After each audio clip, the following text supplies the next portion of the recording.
시대에 도움을 주시면 감사드리고 이 시대에 하나님의 재정을 풀어주시면 감사드리고 땅끝까지 복음을 전할 수 있도록 강하고 담대하게 하시면 감사합니다. 하늘의 신령과 땅의 기름진 것으로 오늘도 축복하여 주시면 감사드리며 예수님의 이름으로 기도드렸습니다. 아멘. 오늘 말씀의 제목은 병든 사람에게 손을 얹은 날이다 라는 말씀의 제목으로 함께 은혜를 나누겠습니다. 이렇게 송주 반석 기도, 오늘은 오라버니가 여호와께로 돌아가자. 할렐루야. 우리 여호와께로 돌아가자 그러죠. 그래서 예수를 믿었기 때문에 우리 행복한 자들이고 열리고 풀린 자들입니다. 그리고 저는 언제나 여기 와서 설교할 때마다 고건동 목사님이 계셔가지고 설교하기 너무 편해요. 고건동 목사님의 영성이 여기 충만하기 때문에 저는 얹혀가도 돼요. 그냥 얹혀가서 그냥 말만 하면 그냥 아멘이 나오고 말만 하면 기적이 나타나고 송주 반석 기도는 이렇게 영성이 이렇게 충만한 우리 고건동 목사님 무슨 이름만으로도 벌써 공덕이 느껴지지 않습니까? 그래서 저번에 오셔서 저희 교회 한번 오셔가지고 말씀 전해주셨는데 많은 도적이 됐고 아주 나도 고건동 목사님처럼 더 잘할 수 있겠구나 그런 아주 귀한 시간을 가졌습니다. 오늘 말씀에 보니까요 그 18절 말씀에 보니까 병든 사람에게 손을 얹은 좀 나으리라 이렇게 말씀합니다. 병든 사람들은 다 무기력하죠. 정신적으로 병든 사람들, 육체로 병든 사람들 보면 다 무기력합니다. 계속해서 장난자기도 하고 앞으로 전진도 안 되고 또 나아가지도 못하고 계속 잠언서의 말씀은 침대를 못 벗어난다는 거예요. 침대에서 자꾸 떼굴떼굴 굴러다닌다는 거예요. 근데 여기 계신 분은 지금 침대에 벗어나가지고 이렇게 송주 반석 기도를 해서 원래 이렇게 부흥성에 참여하는 걸 봤을 때 정말 대단하신 분들이다. 하나님께서 은혜를 주셨고 은총을 주셨고 이 시대의 사명자로 많은 이들에게 너희는 침대에 있는 자가 아니라 누워 잠자는 자가 아니라 게으른 자가 아니라 나태한 자가 아니라 당신이 바로 주인공입니다. 하나님께 당신을 세우셨습니다. 이런 말을 전하기 위해서 오늘 이렇게 여러분들이 이곳에 부르셔서 성령으로 감동케 하시고 성령의 언어를 주셔서 오늘 희망을 전하게 하시고 소망을 전하게 하시고 이렇게 예배자리 가운데 하나님의 기적을 경험하게 한다는 것이 너무나 감사하고 감사합니다. 그래서 병든 사람은 다 그래요. 병든 사람들은 아무것도 하기 싫죠. 암 걸려보세요. 뭐 폐암 걸려보시고 뭐 중풍 뭐 여러 가지 걸리고 나면 여성분들 같은 경우는 여러 가지 그런 성인병들이 있잖아요. 여성에 관련된 병들이 있잖아요. 그런 게 걸리고 나면은 정말 아무것도 하고 싶지 않습니다. 근데 그 다음 구절에 말씀하고 있는 것이죠. 병든 사람을 하나님께서 그냥 두시는 것이 아니라 손을 얹으신다. 안수하신다고 말합니다. 저 같은 경우에도 제가 목사에서 받을 때 어떤 일이 있어요. 목사인데 저희 머리 어떤 분은 머리에 손을 얹고 어떤 분은 어깨에 손을 얹고 안수를 하셨어요. 그래서 세우셨다 이 말이죠. 나는 병들어 가지고 아무것도 할 수 없고 넘어지고 잠자고 싶고 그냥 현실 앉으라고 싶고 그냥 늘어져 있고 싶고 그냥 삶대로 그냥 암으로 살고 싶은데 하나님은 그런 저를 제게 손을 얹으셨다. 성령께서 지금 안수하셨다.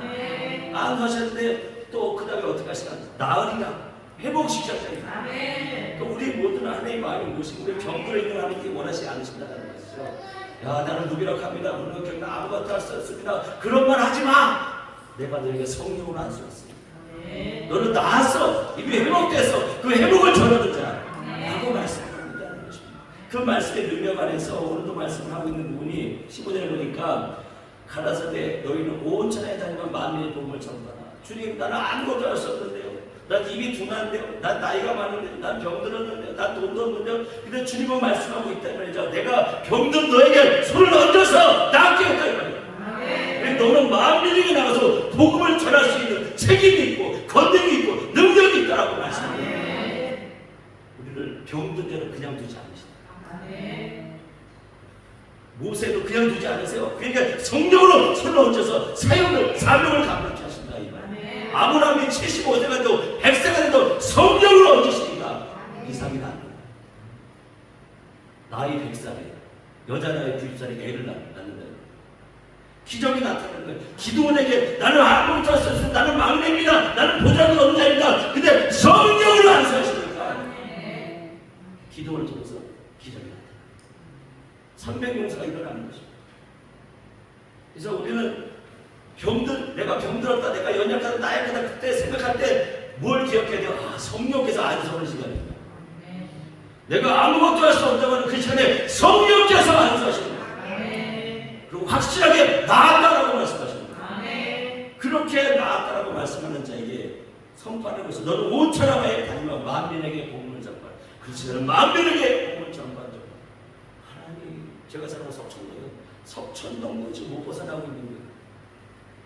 송파구도 못 벗어나고 있는 거예요. 이 서울도 못 벗어나고 있는 거예요. 저는 이 한국도 못 벗어나고 있는데 주님 뭐라고 말씀하고 있어요?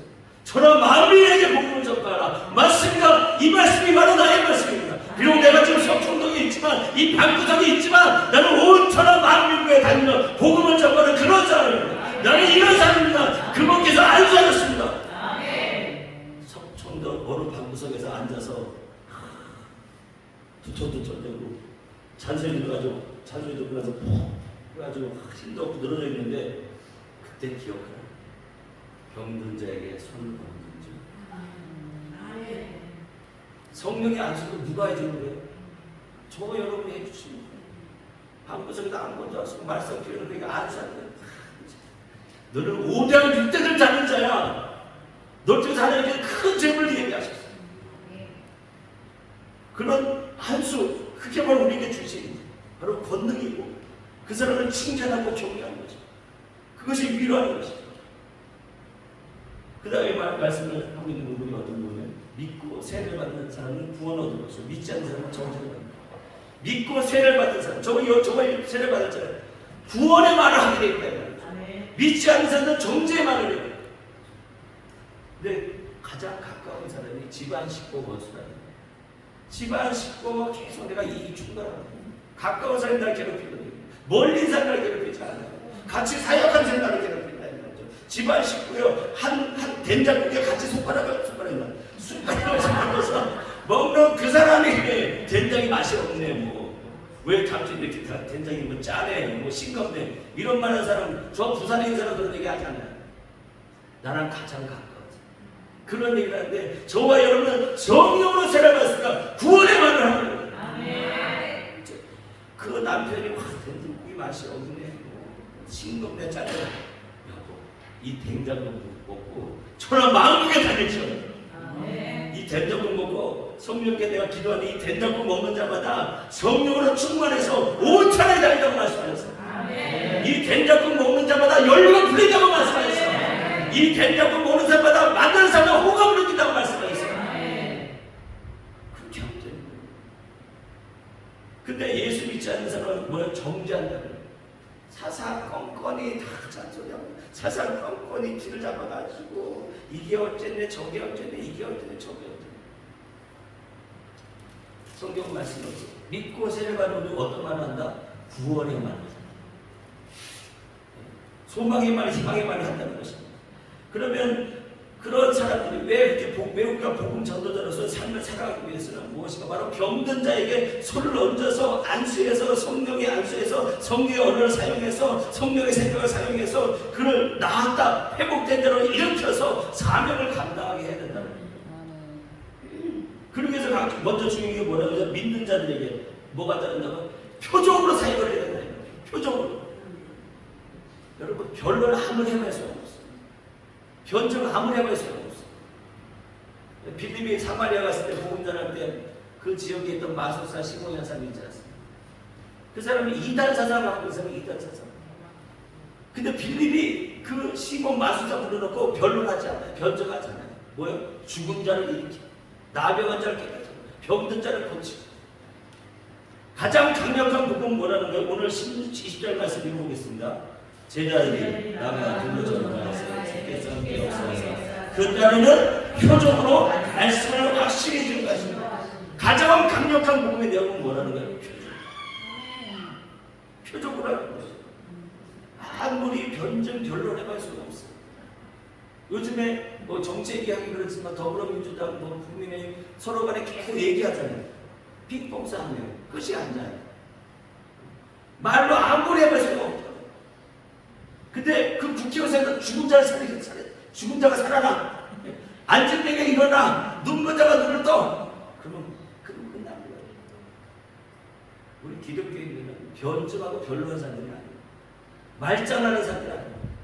하나님이라는 말에 있지 않고 뭐에 있다? 능력이 있다. 부정적인 말하면 능력 나타날까 안 나타날까? 안 나타나는 거예요. 내가 할 수 있는 가능한 말 하면은 하나님 사람들이 호응을 할까 호응하지 않을까? 나도 할 수 있다고 그래요. 할 수 없지만 불가능하지만 가능하다고 선포했을 때 그것이 이루어질 때 뭐야? 복음이 전해져요. 성경을 오직 했으면 그런 얘기까지 하잖아요. 이 뽕나무를 들어서 어디에 던지라고 말을 해야 된다? 바다에. 이 산을 들어서 어디에 던지라고 말을 해야 된다? 세상 사람들이 보면 허풍이 좀 무슨 뽕나무가 나무를 들어가지고 바다에 그런 헛소리를 왜 이 산을 들어서 바다에 던져라 그 헛소리를 왜 성경은 뭐라고 해요? 그 말을 해야 된다. 그럴 때 뭐가 나타나? 기적이 나타나. 기적이 나타난다. 사람들 성경책에 보면 아이고 이 죽은 자를 어떻게 살려 이 나병을 어떻게 깨끗하지 이걸 어떻게 믿을 수 있어. 그런데 하나님이 그것도 못 고치면 뭘로 하나님이 있습니까? 불가능하니까 가능하다고 믿는 거예요. 그러니까 신앙이 필요한 거죠. 그래서 세상의 그 불교의 시작점은 고집열도예요. 불교는 우리 이 세상은 고통스럽다 이거예요. 근데 하나님은 뭐라고 말씀하세요? 너는 행복한 사람이다. 출발점이 틀려요. 불교는 출발점이 고통이야. 얼굴 팍 부리고 가야 돼. 근데 기독교는 뭐예요? 웃으면서. 그래서 항상 기뻐하래요. 항상 왜 기뻐해요? 기뻐하는 유일한 조건은 뭐죠? 믿음이 없으면 하나님 기쁘시지 않습니다. 믿는 거 우리 저주를 믿는 거예요? 소망을 믿는 거예요? 소망을 믿는 거잖아요. 그러니까 항상 기뻐하는 사람은 어떤 말만 한다? 소망의 말만 하는 거예요. 소원을 두고 행한다 이거예요. 입을 크게 짝 벌린다 이거예요. 그럴 때마다 항상 기뻐하는 쉬지 말고 기도가 뭐죠? 그 소망의 말을 해야 된다는 말. 그럼 범사에 감사하니 있습니다. 믿고 구한 것을 어떻게 하는 거더라? 그래서 우리는 소망이기 때문에 기다림의 훈련이 필요하다. 왜 하나님이 주시는 꿈은 무한하잖아요. 무한하잖아요. 하나님이 주시는 꿈이 조그만하다. 그리고 우리 기다릴 필요 없어요. 빨리 끝내고 빨리 받으면 돼요. 근데 하나님이 주시는 이 하늘과 땅의 모든 것에 하나님 나라는 유한해요, 무한해요? 무한하기 때문에 그 무한한 훈련을 하기 위해서는 소망은 무조건 기다림의 핵심이에요. 계속해서 그 꿈이 하나님이 계속 주시니까. 그러나 중독의 특성은 뭘까요? 중독. 계속하는 거 아주 좋아요. 아주 엘리트죠. 너무 멋있어요. 또 뭐가 있을까요? 중독의 특성은 즉각적으로 보상을 받는 거예요. 제가 술을 마셨는데 소주를 마셨는데 한 3일 후에 취해. 네? 내가 소주를 마셨는데 한 3일 후에 취해. 일주일에 술을 마셨는데 일주일 후에 취해. 그럼 제가 술 먹을까요? 안 먹을까요? 안 먹지. 제가 마약을 했는데 한 1년 후에 반응이 와. 그럼 마약을 해요? 안 해요? 안 해요. 도박을 막 고수를 치는데 1년 후에 정산이 돼. 그러면 아무도 안 한다 이 말이에요. 중독 특성은 뭐라고? 즉각적인 보상. 즉각적인. 근데 우리 기독교는 즉각적이긴 해. 근데 꿈이 너무나 크기 때문에 소망이 때문에 뭐가 필요하죠? 기다려요. 중독과 하나님이 주시는 차이점이 그렇다는 거예요. 중독은 기다릴 수가 없어요. 기다릴 수가 없어요. 여러분 쿠팡에 왜 중독되죠? 금방 쿠팡에 시켰는데 불가리에서 시켰는데 1년 후에 와. 누가 그걸 먹겠냐 이거 누가 그걸 먹겠냐. 그러니까 기독교인들이 중독에 빠진 사람이 많아요. 기도하고 나서 바로 즉시 보상받기 원하는 거예요. 마귀의 중독이 빠져요. 꿈이 작은 사람은 꿈이 크면 어때요? 여러분 공부에 중독됐다는 사람 봤어요? 공부는 왜 중독이 안 될까요? 시험 봐도 꼴찌가 시험 공부하다 뭐 바로 공부하다 별점 받지 않잖아요. 근데 공부는 중독이 안 돼요. 즉각적으로 보상이 안 되고. 그래서 오늘 말씀해 보니까 표적이 필요하고 표적이. 말장난이 필요 없다 이 말이에요. 그럼 표적을 보려면 어떻게 돼요? 불가능한 걸 자꾸 선포해야 하는 불가능한 걸. 그래서 내가 할 수 없는 걸 자꾸 선포해야 선포하라고 자꾸 그러는 거예요. 그다음 두 번째 뭐라고요? 내 이름으로 귀신을 쫓아내는 거예요. 그러니까 병든 자에게 손을 얹어 나가 일꾼 만들기 위해서 필요한 게 뭐냐? 표적의 기도를 해야 되고 두 번째 뭐냐? 귀신을 쫓아내야 돼요. 남편이 괜히 나한테 잔소리하는 거 아니야? 아내들이 괜히 잔소리하는 거 아니야? 그 뒤에가 뭐가 있는 거야? 귀신이 있는 거야. 찔러대는 거야. 내가 기도하고 왔는데 남편을 막 찔러 거야. 야, 네 부인 지금 기도하고 왔으니까 나 찔러. 너 가서 욕 좀 해봐. 막 잔소리 좀 해봐. 그러면 금세 쏟아낼 거야. 마치 욕을 테스트하는 거죠. 욕이 괜히 욕이 그렇게 하겠습니까? 한번 어렵게 해보면 분명히 욕할 겁니다. 저와 여러분이 오늘 기도 내려가잖아요. 딱 대기하고 있어요. 가까운 사람이 집안 식구 원수가 딱 기다리고 있어요. 사탄이 찔러요. 야, 조금 어렵게 해봐, 조금 힘들게 해봐. 너 분명히 욕할 거야. 그러니까 어디 들어가기 전에 어떻게 해요? 귀신을 내쫓아야 돼요. 방구석으로 들어가기 전에 귀신을 내쫓고 들어가야 된대요. 나를 괴롭게 하는 사람이 아내면 아내에게 붙어있는 더러운 귀신을 쫓아내야 돼요. 일터이면 일터에 있는 악한 귀신 쫓아내야 돼요. 쫓아내야지만 뭐냐면 병든 자에게 손을 얹어 나아가 이런 역사가 나타나요. 그 다음에 뭐죠? 새 마음을 말합니다. 새 마음은 뭐예요? 바벨에서 하나님이 어떤 일을 나타내요? 사도행전 1장 하나님의 큰일. 하나님의 큰일이 누구예요? 예수님이. 예수님은 어떤 분이요? 우리가 소망이십니다. 이거 어떻게 돼요? 표적을 선포하고 불가능함을 선포하고 그 다음에 귀신을 내쫓아내고 예수 그리스도의 이름으로 소망을 선포했다. 큰일을 선포했다. 그러면 뭐가 나와요? 뱀을 치고. 뱀이 뭐죠? 에덴 동산에서 아담과 하와는 꽃 핀 게 뭐예요? 뱀이야, 뱀. 그러면 세상 권세를 다실 수 있는 힘이 있다는 걸 선포합니다.